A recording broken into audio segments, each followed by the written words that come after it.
আসসালামু আলাইকুম সবাইকে নতুন একটি ভিডিওতে আমন্ত্রণ জানাচ্ছি। যেহেতু বেশি দিন হয় নাই কুরবানির ঈদ শেষ হয়েছে, তাই সবার ঘরেই কম বেশি গরুর মাংস আছে। একঘেয়েমি রান্না খেতে খেতে সবাই ক্লান্ত, তাই আজ একটু অন্যরকম ভাবে রান্না করে দেখাবো। আবার যদি খুব কম পরিমাণে মাংস থাকে তখনও এই রান্নাটা করে নেওয়া যায়।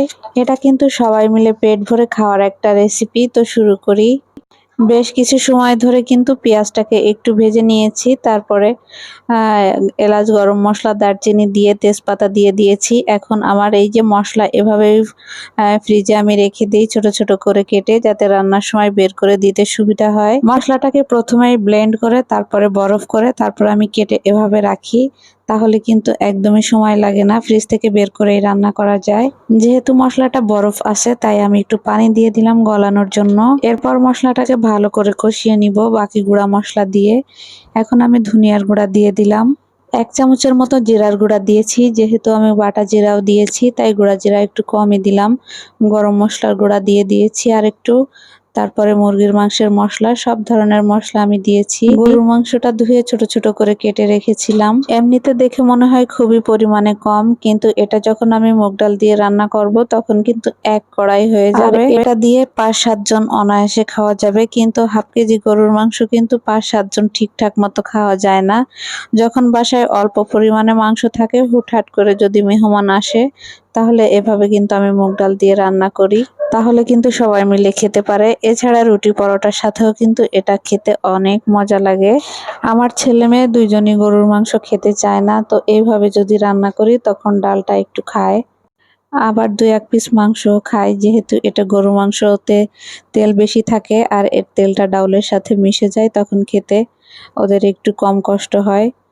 তো এখন মুগ ডালটাকে আমি একটু ভেজে নিচ্ছি, এটা লালচে করে ভাজবো। মুগ ডালগুলোকে ভেজে সুন্দর করে ধুয়ে তারপরে আমি হাফ সিদ্ধ করে নিয়েছি। এখন এই গরুর মাংসের সঙ্গে একটু মিলিয়ে দিচ্ছি, ততক্ষণে গরুর মাংসটা কিন্তু হাফ সিদ্ধ হয়ে গিয়েছে। এখন ডাউল আর মাংস একসাথে আবার পানি দিয়ে রেখে দিলে বাকিটা সিদ্ধ হয়ে যাবে। সব সময় চেষ্টা করবেন ডাল অথবা গরুর মাংস রান্না করার সময় গরম পানি ব্যবহার করতে, তাহলে কিন্তু মাংসটা খুবই দ্রুত সিদ্ধ হয়ে যাবে। এখন আমি সকালে নুডলস রান্না করেছিলাম, সেটারই একটু মশলা ছিল, সেটা দিয়ে দিলাম। আর হচ্ছে একটু মুরগির মাংসের মশলা দিয়ে দিয়েছি, তারপরে গরম পানি অ্যাড করে দিলাম। এখন ঢাকনা দিয়ে ঢেকে রান্না করব। তার আগে বলক উঠেছে, ঢাকনাটা খুলে রেখেছি, যেহেতু না হলে কিন্তু পড়ে যাবে। এখন সিদ্ধ হওয়ার জন্য অপেক্ষা করব 15-20 মিনিট।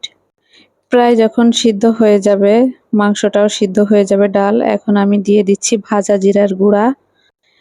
এলাচ যেহেতু আগেই দিয়ে দিয়েছি তাই এখন আর দিব না, তবে এই পর্যায়ে পেঁয়াজের বেরেস্তা দিয়ে দিলে কিন্তু আরো মজা হয়।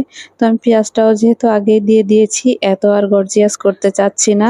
মুগ ডাল ভাজার পরে কিন্তু সেদ্ধ হতে বেশ সময় লাগে, তো আরো একটু সিদ্ধ হবে আর ঝোলটাও একটু গাঢ় হবে, তারপরেই কিন্তু নামিয়ে নিব। এখন চুলাটা বন্ধ করে দিয়েছি, আরো একটু পরে নামানোর পরে আরো বেশি ঘন হয়ে যাবে।